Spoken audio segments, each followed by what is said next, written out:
Bonjour, aujourd'hui on parle du rêve ultime d'à peu près toutes les danseuses, les pointes. C'est un univers un peu qui est magique, fantastique. Quand on commence à danser, c'est souvent le rêve de toutes justement les danseuses, c'est d'en venir aux pointes. Je vais vous démystifier un peu le tout en gardant ça un peu quand même magique, parce que oui, c'est quand on voit une danseuse sur pointe, ça a un effet magique. Puis c'est l'idée un peu que veut représenter les pointes, mais en réalité, ben c'est une autre sensation. Donc je vais vous expliquer tout ça et les choses importantes à retenir par rapport aux points. Donc, comme je disais, le rêve ultime de à peu près toutes les danseuses. C'est important, premièrement, je vais le dire en partant, là, c'est super important de ne pas commencer les pointes seul à la maison. Il faut vraiment être suivi par un professeur, puis que le professeur nous dise quand on est prête à monter sur pointe. Pourquoi? Parce que il y a des risques de blessures. Il faut vraiment avoir la bonne technique. Même si tu dis j'ai une musculature forte, mes chevilles sont fortes, ça n'a pas de rapport nécessairement. Il faut vraiment que tu sois prête. Il faut que tu aies fait tes exercices, puis il faut que tu les fasses correctement. Donc, super important. Si tu n'es pas suivi par un professeur, tu ne montes pas sur pointe dû à des risques de blessures. Donc, comment je me prépare à la pointe? Le mot d'ordre, c'est pratique, pratique, pratique. Donc, la demi-pointe qu'on appelle, qui est le chausson de ballet de pratique, c'est ce qui va t'amener à plus tard à faire les pointes. Donc, tu fais tes exercices de base, tes pliés, tous les exercices qui vont t'aider à renforcer ton pied, à faire les bons pointés, à avoir la bonne position pour devenir apte à faire des pointes. Tu peux aussi préparer tranquillement tes pieds en essayant de les muscler. Tu peux rouler ton pied sur une base, ça va t'aider beaucoup à développer ta musculature. Essayer d'aller chercher des petits objets aussi avec tes orteils, ça va aider à venir faire de la précision et à t'aider à préparer ton pied pour le grand rêve qui s'en vient. À quel âge on est prêt à avoir des pointes? Il n'y a pas vraiment d'âge en particulier. Souvent, c'est pas vraiment avant 10-12 ans, mais comme je disais, faut vraiment que le professeur dise « OK, t'es prête aux pointes ». Puis, il faut se mettre en tête aussi qu'il y a certaines personnes qui réussiront jamais à aller sur pointe pour diverses raisons. Donc, c'est pas parce que tu fais pas de pointe que tu fais pas de ballet classique. C'est un segment du ballet classique, oui, mais ce n'est pas que le ballet classique. Puis quand on fait des pointes, souvent on va en faire un petit peu au début vers la fin de notre cours, mais on n'est pas sur pointe tout le long du cours. On est en chausson, puis vers la fin, on va faire souvent au début, là, les 15-20 dernières minutes sur pointe. Je vais maintenant vous expliquer comment est faite une pointe. Super intéressant de comprendre comment que la pointe elle est faite, parce que contrairement à la croyance populaire, ce n'est pas un bloc de bois qui est au bout de la pointe. En fait, la partie rigide qu'on voit ici, on appelle ça la boîte de la pointe. C'est vide à l'intérieur. C'est les orteils qui vont descendre jusqu'au fond de la boîte pour venir s'accoter vraiment sur la partie qui est plate. Donc ça, c'est fait à partir de couches de colle, superposition de couches de colle de résine et de carton.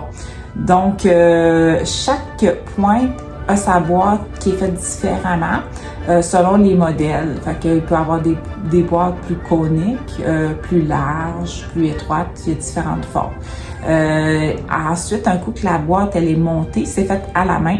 Il y a des empiècements de satin qui viennent recouvrir la pointe. Puis vous avez un élastique au contour pour resserrer.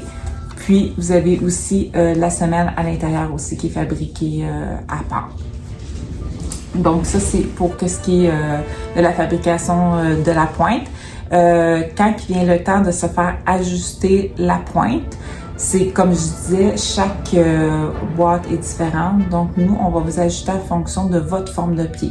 Si vous avez des orteils plus en escalier ou des orteils plus carrés, ça va être différentes boîtes ou différents modèles qui vont faire que la boîte de pointe va changer.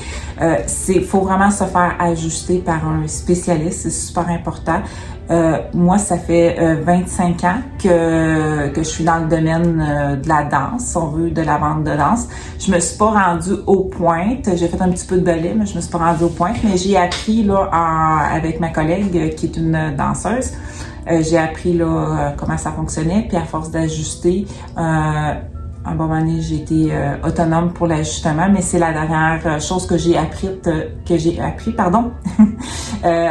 à la boutique. C'est vraiment comme l'étape un petit peu plus technique. Fait qu'on va vraiment former nos employés pour qu'ils puissent ajuster la bonne pointe, parce que si la pointe elle est mal ajustée, il y a des risques de blessure. Donc, trouver un endroit où il faut un ajustement qui est précis. Donc, c'est super important aussi de ne pas prêter ses pointes et de ne pas acheter des pointes usagées. Un coup qu'ils ont été portés, ils sont à la personne, donc on les garde en souvenir. Si on les utilise plus, on les revend pas. Donc, un coup qu'on a fait l'achat de nos pointes, comment les entretenir et comment un peu ça fonctionne en général. Les pointes arrivent sans ruban et élastique, c'est toi qui dois les poser.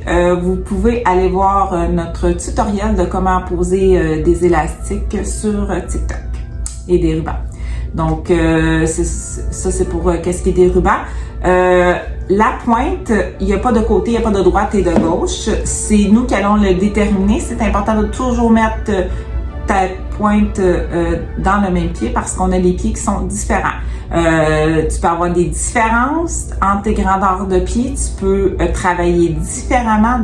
C'est le pourquoi que c'est important de toujours garder la même pointe dans le même pied. Petite suggestion, mets un D en dessous de ta droite puis mets un G en dessous de ta gauche. Comme ça, tu vas être certaine de ne pas les inverser. Est-ce que il y a aussi le pad de gel qu'on peut ajouter, le pad de gel, c'est fait pour protéger tes orteils, pour que ça fasse un petit peu moins mal. C'est super important que si tu décides de mettre un pad de gel, tu fais ajuster ta pointe avec le pad de gel. Parce que selon le pad de gel, il y a différentes épaisseurs de pad de gel. Puis la pointe va être ajustée en fonction du pad. Donc si tu l'ajustes pas de pad, puis tu rajoutes un pad, la pointe ne fera plus. Donc on ajuste avec le pad de gel. Le pad de gel, c'est important aussi de l'enlever quand tu termines de faire tes pointes parce que la transpiration fait ramollir la boîte de la pointe. Il faut penser que c'est des couches de colle superposées avec du carton.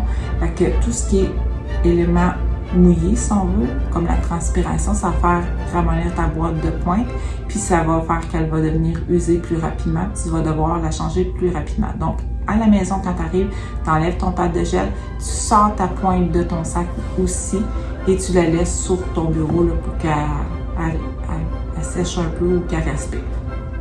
En parlant de séchage et d'eau, une pointe ne se lave pas. On peut pas, malheureusement, il n'y a rien à faire. Ça se lave pas. C'est normal que ça devienne brun. C'est normal que le bout ici de satin s'enlève. Ça, c'est normal. Il y a même des danseuses qui l'arrachent en partant. Mais ça, c'est normal aussi. Donc, on lave pas. On met pas de séchoir dedans non plus parce qu'on va déformer la boîte. Puis, ça fonctionnera plus. Ruban élastique, j'en ai parlé qu'il faut les poser.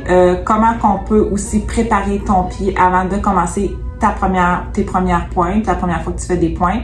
Coupe tes ongles d'orteil. Si tes ongles d'orteil sont longs, ça va à côté puis ça sera pas confortable pour les couper, mais pas de la veille parce que ça va être sensible. Fait que coupe peut-être les ongles d'orteil 2-3 jours avant. Donc, ça va t'aider à vraiment monter sur ta pointe comme il faut.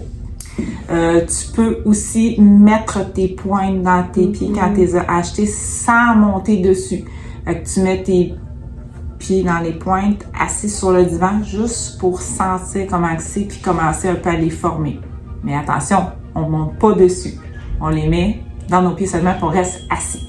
Tu peux même mettre des petits bas un petit peu plus épais, ça va t'aider à les étirer un peu.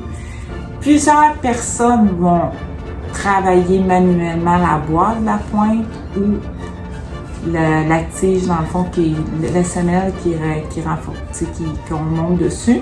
Il y en a plusieurs danseuses qui vont comme les casser, qu'on appelle. Moi, je suis pas pour ça. Parce que tu risques de les casser par la bonne place. Donc, la façon de comme former les pointes à ton pied, c'est de travailler avec. Fait que mettre ton pied dedans, puis faire les cours avec, faire les exercices comme il faut. Si tu fais les exercices comme il faut, normalement, tu devrais travailler ta pointe adéquatement.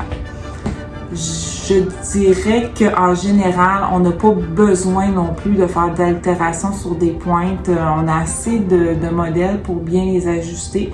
Donc, c'est juste de trouver la bonne pointe à son pied.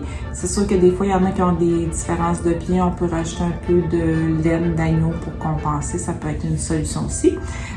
Aussi, j'ai parlé du pâte de gel, mais tu peux aussi décider de ne pas mettre de pâte de gel et mettre un peu de laine d'agneau. Ça va vraiment comme juste aider un petit peu à amortir, mais tu vas sentir un petit peu plus le plancher qu'avec le pâte de gel.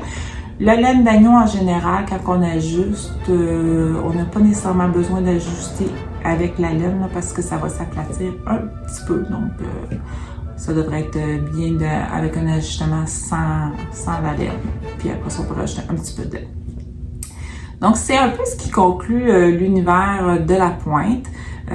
C'est un monde, oui, fantastique, plein d'imagination, féerique, je dirais. Donc, je vous souhaite, j'espère que la chronique a été informative.